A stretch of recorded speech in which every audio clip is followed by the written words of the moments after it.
Hey everyone, and welcome to today's Explainer. We are diving into a topic today that is honestly so fascinating because it affects almost every single one of us, whether we realize it or not. We're going to be taking a really critical look at the illusion of happiness.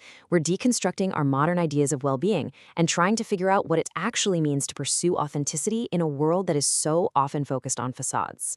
So here's our roadmap for today. 1. Defining the happiness dimensions. 2. The nature of the illusion. 3. Drivers of fake happiness.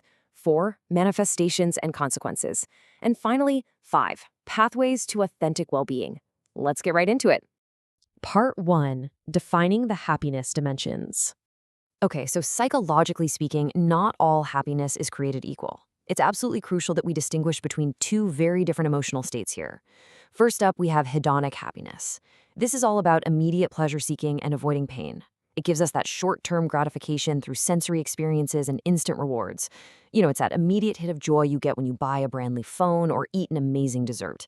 But here's the catch with hedonic happiness. It relies heavily on continuous external stimulation to keep itself going. You're basically always looking for the next hit.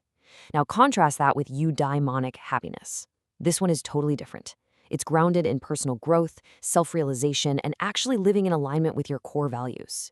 It builds long-term emotional stability and a really deep life satisfaction that doesn't depend on what's going on externally. So as we go through this, I want you to ask yourself, which one of these are you actively prioritizing?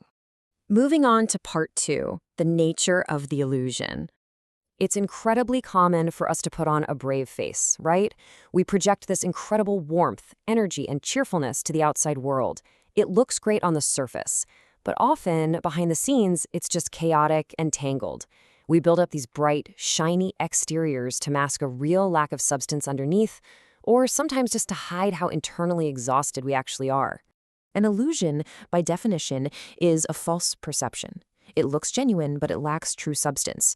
And in modern psychology, this illusion of happiness happens when we confuse those short-term hedonic spikes with genuine, lasting fulfillment. When we do that, we end up creating this externally imposed facade that just masks internal emptiness. We're literally mistaking a momentary emotional high for true, deep purpose. Part 3. Drivers of fake happiness. So how do we actually get trapped in this performative state to begin with? Well, the pressure usually comes from two main directions, starting with external drivers. Digital culture is a massive one. We spend so much time curating these perfected realities online, endlessly comparing our messy behind the scenes to everyone else's polished highlight reel. Then you've got consumerism. Marketing is constantly in our ears, promising that the next purchase is the ultimate key to joy, but honestly, it just feeds an endless cycle of dissatisfaction.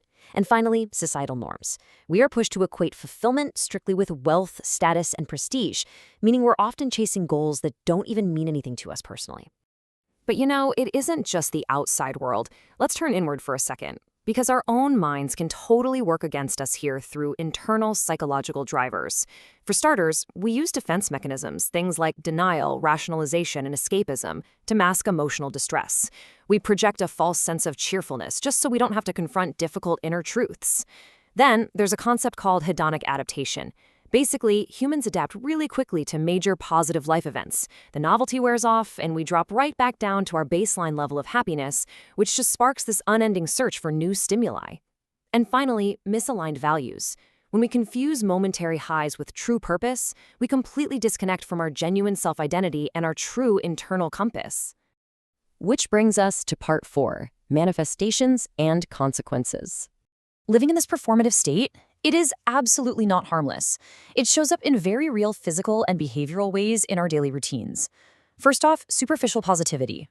If you're compulsively projecting cheerfulness and suppressing your natural negative emotions, that leads straight to toxic positivity and massive emotional exhaustion. Second is the desperate need for external validation. When you rely heavily on likes, social applause, and external approval, you're propping up a highly fragile sense of self-worth.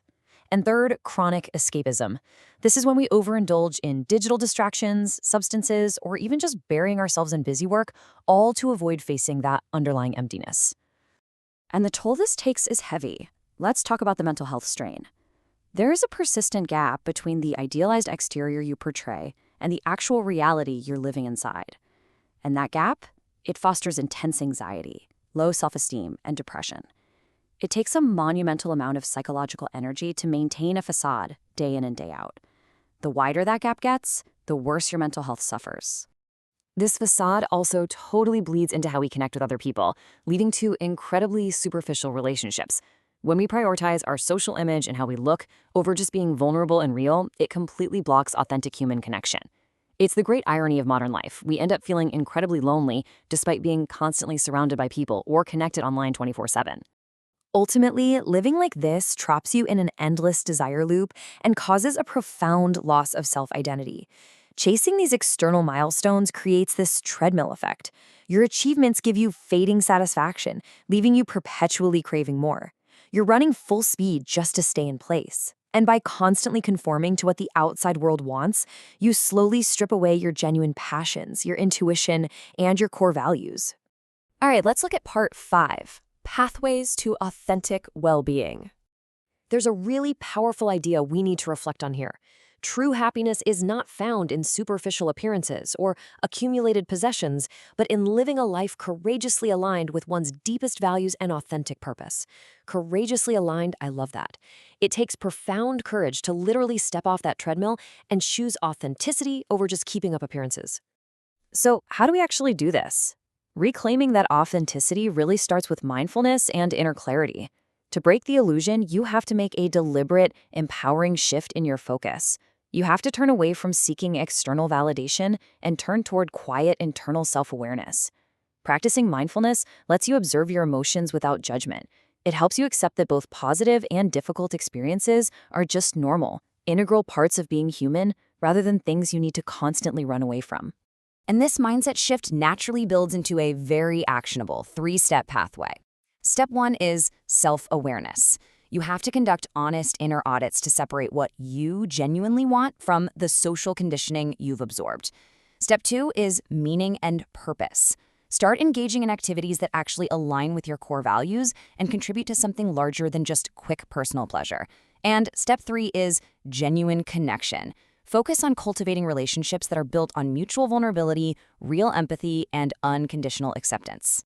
So as we wrap up this explainer today, I want to leave you with one critical question to audit your own life. Are you endlessly chasing hedonic spikes, just running on that treadmill of external validation?